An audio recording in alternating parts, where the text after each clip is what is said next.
Morgan की शुरुआत एक ऐसे शहर से होती है जो डर की गिरफ्त में है। एक नकाबपोश कातिल जवान सक्सेसफुल औरतों को निशाना बना रहा है।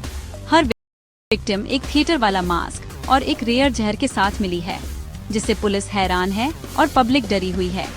मीडिया ने उस गुनहगार को मास्क किलर का नाम दिया है, जिससे डर और बढ़ गया है क्योंकि मर्डर बढ़ते जा रहे हैं। कोई लीड या मोटिव न होने के कारण पुलिस बेताब है और किलर की सटीकता एक चौंकाने वाली इंटेलिजेंस की तरफ इशारा करती है। शहर के एलीट लोग जो कभी अछूत थे अब डर में जी रहे हैं क्योंकि किलर का मैसेज अभी तक समझ नहीं आया है।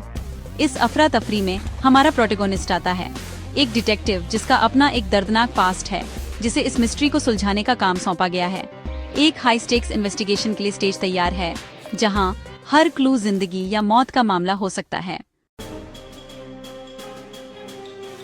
मिलिए ध्रुव से, एक शानदार इन्वेस्टिगेटर जिसकी फोटोग्राफिक मेमोरी उसकी सबसे बड़ी ताकत और सबसे बड़ा श्राप दोनों है। अपनी बेटी के खोने के गम से परेशान ध्रुव अपने दुख को अपने काम में लगाता है, जिससे वह अथक लेकिन अकेला हो जाता है। उसका दिमाग हर डिटेल को स्टोर करता है, क्राइम सीन, फाइल्स, चेहरे, जिससे वह ऐसे कनेक्शन ढूंढ पाता है जो दूसरे मिस कर देते हैं। फिर भी यह गिफ्ट उसे अपनी बेटी की मौत की विविड यादों में फंसा देता है, जिससे जस्टिस के लिए उसका ऑब्सेशन और बढ़ जाता है। मास्क्ड किलर का केस पर्सनल हो जाता है, उसके अपने दर्द को दोहराता है और उसे किनारे पर धकेल देता है। ध्रुव की अनोखी क्षमता और इमोशनल निशान उसे अलग बनाते हैं, जिससे वह डिपार्टमेंट की आखिरी उम्मीद बन जाता है। जैसे ही वह एविडेंस में उतरता है, उसका डिटर्मिनेशन ऑब्सेशन की हद तक पहुंच जाता है। ध्रुव के लिए केस को सुलझाना सिर्फ ड्यूटी से बढ़कर है, यह रिडेम्पशन की एक बेताब तलाश है। ध्रुव तमिलारेवु के साथ टीम बनाता है, एक तेज तर्रार जूनियर ऑफिसर जो उसकी इंटेंसिटी को मेथोडिकल एनालिसिस से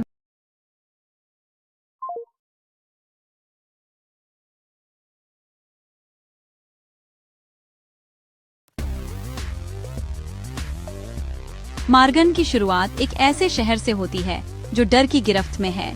एक नकाबपोश कातिल जवान सक्सेसफुल औरतों को निशाना बना रहा है। हर विक्टिम एक थिएटर वाला मास्क और एक रेयर जहर के साथ मिली है, जिससे पुलिस हैरान है और पब्लिक डरी हुई है। मीडिया ने उस गुनहगार को मास्क किलर का नाम दिया है, जिससे डर और बढ़ गया है क्योंकि मर्डर बढ़ते जा रहे हैं। कोई लीड या मोटिव न होने के कारण पुलिस बेताब है और किलर की सटीकता एक चौंकाने वाली इंटेलिजेंस की तरफ इशारा करती है। शहर के एलीट लोग जो कभी अछूत थे अब डर में जी रहे हैं क्योंकि किलर का मैसेज अभी तक समझ नहीं आया है। इस अफरा तफरी में हमारा प्रोटैगनिस्ट आता है, एक डिटेक्टिव जिसका अपना एक दर्दनाक पास्ट है, जिसे इस मिस्ट्री को सुलझाने का काम सौंपा गया है। एक हाई स्टेक्स इन्वेस्टिगेशन के लिए स्टेज तैयार है, जहां हर क्लू जिंदगी या मौत का मामला हो सकता है। मिलिए ध्रुव से, एक शानदार इन्वेस्टिगेटर जिसकी फोटोग्राफिक मेमोरी उसकी सबसे बड़ी ताकत और सबसे बड़ा श्राप दोनों है। अपनी बेटी के खोने के गम से परेशान ध्रुव अपने दुख को अपने काम में लगाता है, जिससे वह अथक लेकिन अकेला हो जाता है। उसका दिमाग हर डिटेल को स्टोर करता है, क्राइम सीन, फाइल्स, चेहरे, जिससे वह ऐसे कनेक्शन ढूंढ पाता है जो दूसरे मिस कर देते हैं। फिर भी यह गिफ्ट उसे अपनी बेटी की मौत की विविड यादों में फंसा देता है, जिससे जस्टिस के लिए उसका ऑब्सेशन और बढ़ जाता है। मास्क्ड किलर का केस पर्सनल हो जाता है, उसके अपने दर्द को दोहराता है और उसे किनारे पर धकेल देता है। ध्रुव की अनोखी क्षमता और इमोशनल निशान उसे अलग बनाते हैं, जिससे वह डिपार्टमेंट की आखिरी उम्मीद बन जाता है। जैसे ही वह एविडेंस में उतरता है, उसका डिटर्मिनेशन ऑब्सेशन की हद तक पहुंच जाता है। ध्रुव के लिए केस को सुलझाना सिर्फ ड्यूटी से बढ़कर है, यह रिडेम्पशन की एक बेताब तलाश है। ध्रुव तमिलारेवु के साथ टीम बनाता है, एक तेज तर्रार जूनियर ऑफिसर जो उसकी इंटेंसिटी को मेथोडिकल एनालिसिस से बैलेंस करती है। मिलकर वे एक पैटर्न का पता लगाते हैं। सभी विक्टिम सोशल मीडिया इन्फ्लुएंसर्स हैं, जिन्हें उनकी गोरी त्वचा के लिए सेलिब्रेट किया जाता है। इन्वेस्टिगेशन ब्यूटी इंडस्ट्री की ओर शिफ्ट होती है, जो परफेक्शन और कॉम्प्लेक्शन के ऑब्सेशन वाली दुनिया को उजागर करती है। संदिग्ध सामने आते हैं, एक जलने वाला राइवल, एक असंतुष्ट फोटोग्राफर, एक कॉस्मेटिक्स एग्जीक्यूटिव। हर किसी के छिपे हुए मोटिव्स हैं। ध्रुव की मेमोरी रेयर झर को एक स्पेसिफिक कॉस्मेटिक ब्रांड से जोड़ती है, सोशल मीडिया पोस्ट्स को क्राइम सीन के एविडेंस से जोड़ते हुए। तमिलारिवु डिजिटल फुटप्रिंट्स का पता लगाती है, रहस्यों और राइवलरीज का एक जाल खोलती है। केस अब इंडस्ट्री के टॉक्सिक स्टैंडर्ड्स में निहित एक कॉन्स्पिरेसी की ओर इशारा करता है। इन्वेस्टिगेशन तेज हो जाती है।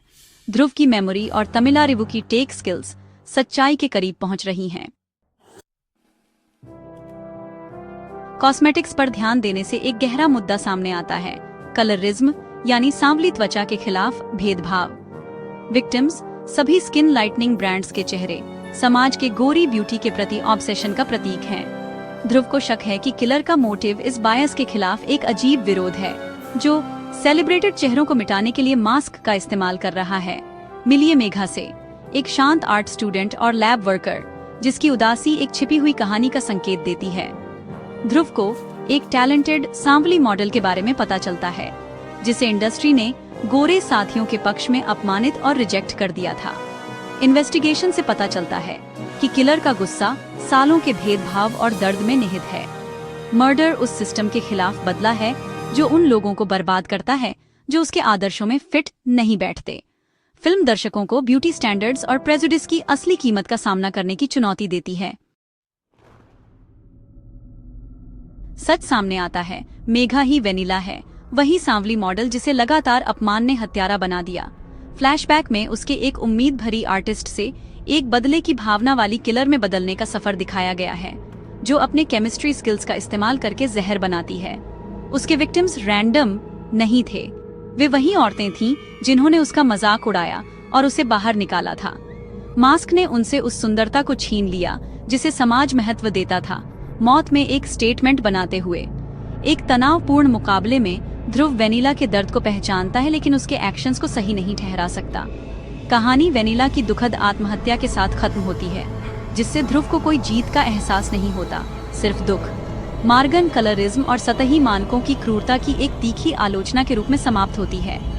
वेनिला के एक्शंस हमें इन मानदंडों में अपनी खुद की मिलीभगत पर सवाल उठाने के लिए मजबूर करते हैं। दिल दहला देने वाला सवाल बना हुआ है, त्वचा के रंग के प्रति जुनूनी समाज द्वारा कितनी और वेनिला बनाई जाती हैं।